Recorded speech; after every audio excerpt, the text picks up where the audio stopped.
have something done and have someone do. ഈ രണ്ട് സ്ട്രക്ചേഴ്സും തമ്മിലുള്ള ഡിഫറൻസ് എന്താണ്? അതാണ് നമ്മുടെ ഇന്നത്തെ ടോപ്പിക്. ഇത് രണ്ടും ഹാവ് എന്ന കോസറ്റീവ് വേർബിൻ്റെ ഉപയോഗങ്ങളാണ്. അതിൽ വരുന്ന സ്ട്രക്ചേഴ്സാണ്.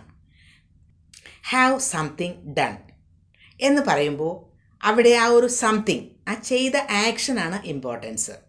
അതേസമയം ഹാവ് സംവൺ ഡു സംതിങ് എന്ന് പറയുമ്പോൾ ആ സംവൺ, അവിടെ ഒരു പേഴ്സൺ, ആ പ്രവൃത്തി ചെയ്ത പേഴ്സണാണ് ഇമ്പോർട്ടൻസ്. ഒരു എക്സാമ്പിൾ പറയാം. ഐ ബുക്ക്ഡ് മൈ ടിക്കറ്റ്സ് എന്ന് പറയുമ്പോൾ ഞാൻ എൻ്റെ ടിക്കറ്റ്സ് ബുക്ക് ചെയ്തു. ഞാനാണ് അവിടെ പ്രവൃത്തി ചെയ്യുന്നത്. ടിക്കറ്റ് ബുക്ക് ചെയ്തു എന്നത് ആണ് പ്രവൃത്തി. ബുക്ക് എന്നത് അവിടെ ഒരു പാസ്റ്റ് ടെൻസ് ഫോമിലാണ് ഉപയോഗിച്ചിരിക്കുന്നത്. ബുക്ക് എന്ന വേർബിൻ്റെ സെക്കൻഡ് ഫോമാണത്, ബുക്ക്ഡ്. അപ്പോൾ ഐ ബുക്ക്ഡ് മൈ ടിക്കറ്റ്സ് എന്ന് പറഞ്ഞാൽ ഞാൻ ടിക്കറ്റ്സ് ബുക്ക് ചെയ്തു, ഞാനാണ് ആ പ്രവൃത്തി ചെയ്തത്. ഇനി വേറൊരു സെൻറ്റൻസ് പറയാം. I had my tickets booked. I had my tickets booked. ഞാൻ എൻ്റെ ടിക്കറ്റ്സ് ബുക്ക് ചെയ്യിച്ചു എന്നാണ്. ബുക്ക് ചെയ്യിച്ചു എന്ന് പറയുമ്പോൾ അതിനർത്ഥം വേറെ ഒരാളെ കൊണ്ട് ചെയ്യിച്ചു എന്നല്ലേ.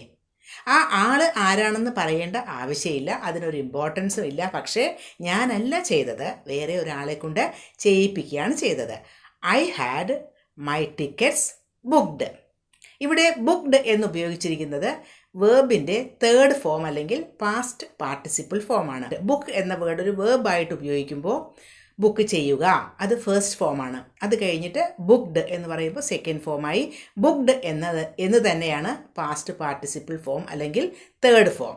അപ്പോൾ രണ്ടാമത് പറഞ്ഞ ആ ഒരു സെൻറ്റൻസിൽ I had my tickets booked എന്ന് പറയുമ്പോൾ അവിടെ ബുക്ക്ഡ് എന്നത് വേർബിൻ്റെ തേർഡ് ഫോമാണ്.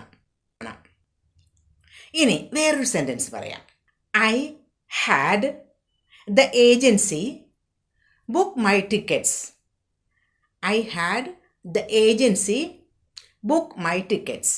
ഇവിടെ എന്താ പറയുന്നത്? ഞാൻ ഏജൻസിയെ കൊണ്ട് ടിക്കറ്റ്സ് ബുക്ക് ചെയ്യിച്ചു എന്നാണ്. അപ്പോൾ ഇവിടെ ടിക്കറ്റ് ബുക്ക് ചെയ്ത ആൾ, അത് ഏജൻസിയാണ്. ഏജൻസിക്കാണ് അവിടെ ഇമ്പോർട്ടൻസ്. അപ്പോൾ രണ്ടാമത് പറഞ്ഞത് I had my tickets booked എന്ന് പറയുമ്പോൾ അവിടെ ഉപയോഗിച്ചിരിക്കുന്ന സ്ട്രക്ചർ സബ്ജക്റ്റ് ഐ സബ്ജക്റ്റാണ്. അത് കഴിഞ്ഞിട്ട് ഹാഡ്, അത് കോസറ്റീവ് വേർബ് ആയ ഹാവിൻ്റെ പാസ്റ്റ് ഫോമാണ്. പാസ്റ്റ് ടെൻസിലുള്ള സെൻറ്റൻസല്ലേ ചെയ്യിച്ചു എന്നല്ലേ പറയുന്നത്. അപ്പോൾ അത് കഴിഞ്ഞിട്ട് ഉപയോഗിച്ചത് ഓബ്ജക്റ്റാണ്, മൈ ടിക്കറ്റ്സ്. അത് കഴിഞ്ഞിട്ടാണ് ബുക്ക്ഡ് എന്ന് ഉപയോഗിച്ചിരിക്കുന്നത്, അത് വേർബിൻ്റെ തേർഡ് ഫോം. അപ്പോൾ subject plus have plus object plus V3 ഫോമാണ് അവിടെ സ്ട്രക്ചർ.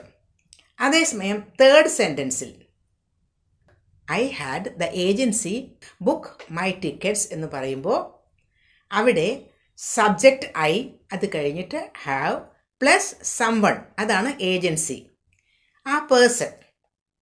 അത് കഴിഞ്ഞിട്ട് ഉപയോഗിച്ചിരിക്കുന്നത് വേർബിൻ്റെ ഫസ്റ്റ് ബേസ് ഫോമാണ്. വേർബിൻ്റെ ബേസ് ഫോം അല്ലെങ്കിൽ നമുക്കതിനെ ബെയർ ഇൻഫിനിറ്റീവ് എന്ന് പറയാം. ബെയർ ഇൻഫിനിറ്റീവ് എന്ന് പറയുമ്പോൾ ഇൻഫിനിറ്റീവ് എന്നാൽ 2 + V1 ഫോമാണ്, 2 + ബേസ് ഫോമാണ്.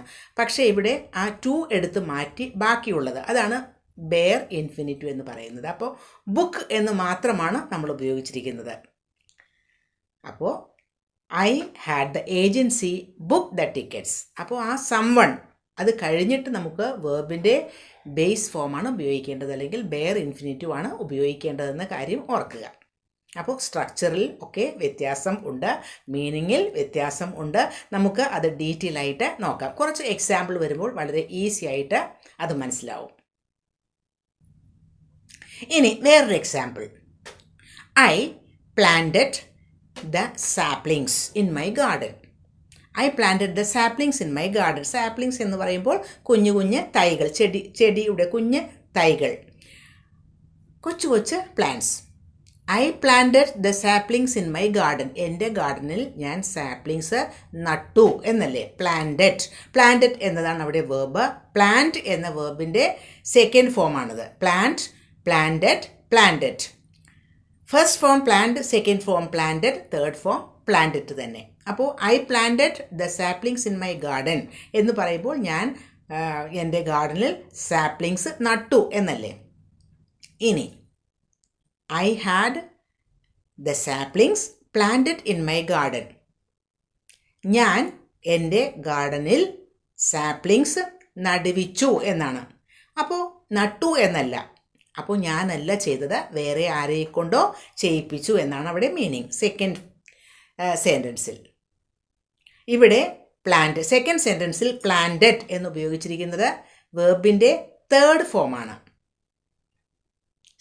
അവിടെയും സബ്ജക്റ്റ് പ്ലസ് ഹാവ് എന്ന ആ ഒരു കോസേറ്റീവ് വേർബാണ് ഉപയോഗിച്ചത്. പാസ്റ്റ് ടെൻസിലാണ് ഉപയോഗിച്ചിരിക്കുന്നത്, അതുകൊണ്ടാണ് ഹാഡ്. പിന്നെ ഉപയോഗിച്ചത് ഓബ്ജക്റ്റ് ആണ്, ദ സാപ്ലിങ്സ്. അത് കഴിഞ്ഞിട്ട് ഉപയോഗിച്ചിരിക്കുന്ന വേർബിൻ്റെ തേർഡ് ഫോം പ്ലാന്റഡ്. ഇനി ഒരു സെൻറ്റൻസ് പറയാം. I had the Gardner plant the saplings in my garden. I had the Gardner plant the saplings in my garden. നോക്കൂ, ഇവിടെ ആരാണ് ചെയ്തത് എന്നതിനാണ് ഇമ്പോർട്ടൻസ്. ഗാർഡനർ ആണ് ചെയ്തത്. ഗാർഡനർ തോട്ടക്കാരൻ. ഞാൻ തോട്ടക്കാരനെ കൊണ്ട് ഗാർഡനിൽ സാപ്ലിങ്സ് നടുവിച്ചു എന്നാണ് മീനിങ്. ആ തോട്ടക്കാരൻ, ആ ചെയ്ത ആൾക്കാണ് അവിടെ ഇമ്പോർട്ടൻസ്. അതാണ് ഹാവ് സംവൺ ഡു സംതിങ്. ഇവിടെ ചെയ്ത കാര്യം സാപ്ലിങ്സ് നടലാണ്, ചെയ്ത ആള് ഗാർഡനറാണ്.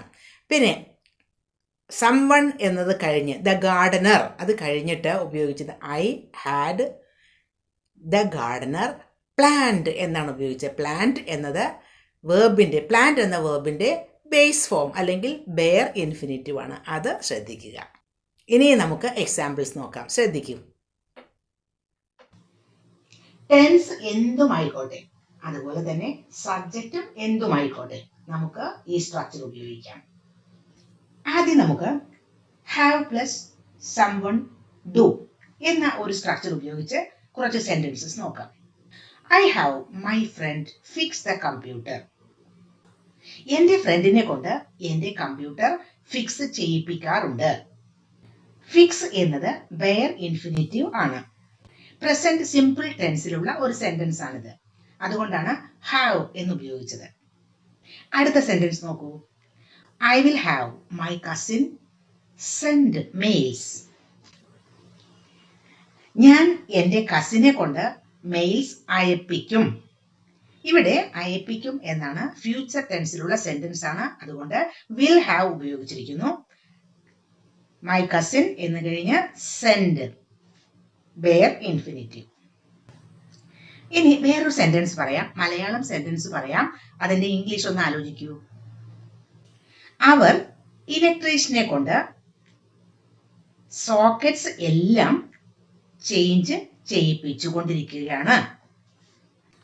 ചേഞ്ച് ചെയ്യിപ്പിച്ചുകൊണ്ടിരിക്കുകയാണ് എന്ന് പറയുമ്പോൾ അത് പ്രസന്റ് കണ്ടിന്യൂസ് ടെൻസിലുള്ള ഒരു സെന്റൻസ് ആണ്. They are having the electrician change all the sockets. Are having എന്ന് ഉപയോഗിച്ചു, പ്രസന്റ് കണ്ടിന്യൂസ് ടെൻസ് ആയതുകൊണ്ട്. ദി ഇലക്ട്രീഷ്യൻ എന്ന് കഴിഞ്ഞിട്ട് ഉപയോഗിച്ചിരിക്കുന്നത് ചേഞ്ച് എന്ന base form of the verb അല്ലെങ്കിൽ ബെയർ ഇൻഫിനിറ്റീവ്. നെക്സ്റ്റ് വൺ, അവൾ ജോണിനെ കൊണ്ട് വിൻഡോസ് ക്ലീൻ ചെയ്യിപ്പിക്കാറുണ്ട്. ക്ലീൻ ചെയ്യിപ്പിക്കാറുണ്ട് പ്രസന്റ് സിമ്പിൾ ടെൻസിലുള്ള സെന്റൻസ് ആണ്. She has John clean the windows. She has John clean the windows. നോക്കൂ, ഷീ കഴിഞ്ഞിട്ട് സബ്ജക്റ്റ് അനുസരിച്ച് ഹാസ് ഉപയോഗിച്ചിരിക്കുന്നു. ഹാസ്. അവൻ അവന്റെ മകനെ കൊണ്ട് നിന്നെ വിളിപ്പിക്കും. ഫ്യൂച്ചർ ടെൻസിലുള്ള സെന്റൻസ് ആണ്. He will have his son call you. He will have his son call you. Will have ഉപയോഗിച്ചു. മാത്രമല്ല ബെയർ ഇൻഫിനിറ്റീവ് call. ഇനി നമുക്ക് have something done എന്ന സ്ട്രക്ചർ. ആ സ്ട്രക്ചറിൽ കുറച്ച് എക്സാമ്പിൾസ് വേണ്ടേ? അവൾ males അയപ്പിച്ചു. She had the mails sent. Sent എന്നത് V3 ഫോം ആണ്. ഹാഡ് എന്ന് ഉപയോഗിച്ചത് അയപ്പിച്ചു എന്ന പാസ്റ്റ് ടെൻസ് ആയതുകൊണ്ടാണ്. നെക്സ്റ്റ് വൺ, അവൾ മെയിൽസ് അയപ്പിക്കാറുണ്ട്. She has the mails sent. അവൾ മെയിൽസ് അയപ്പിക്കും. She will have the mails sent. അവൻ അവളെ കൊണ്ട് നിന്നെ സഹായിപ്പിക്കും. He will have her help you. He will have her help you. കൂടുതൽ എക്സാമ്പിൾസ് പ്രാക്ടീസ് ചെയ്യൂ. One question for you. ഞാൻ മലയാളം സെന്റൻസ് പറയാം. ഞാൻ വർക്കേഴ്സിനെ കൊണ്ട്, പണിക്കാരെ കൊണ്ട് വീട് ക്ലീൻ ചെയ്യിപ്പിച്ചുകൊണ്ടിരിക്കുകയാണ്. ഇതിന്റെ ആൻസർ എഴുതാൻ മറക്കല്ലേ.